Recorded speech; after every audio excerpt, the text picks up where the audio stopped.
Hello everyone, how are you doing? This is MD Tech here with another quick tutorial. In today's tutorial, I'm going to show you guys how to turn on and use Bluetooth on your Windows 11 computer.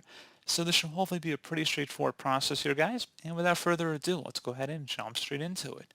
So all you have to do is open up the search menu, type in settings, best match, go back with settings, go ahead and open that up. On the left side, you want to go ahead and select Bluetooth and devices. And then on the right side, make sure Bluetooth is toggled to the on position. And then if you want to add any devices in here, you just would go ahead and select the add device button.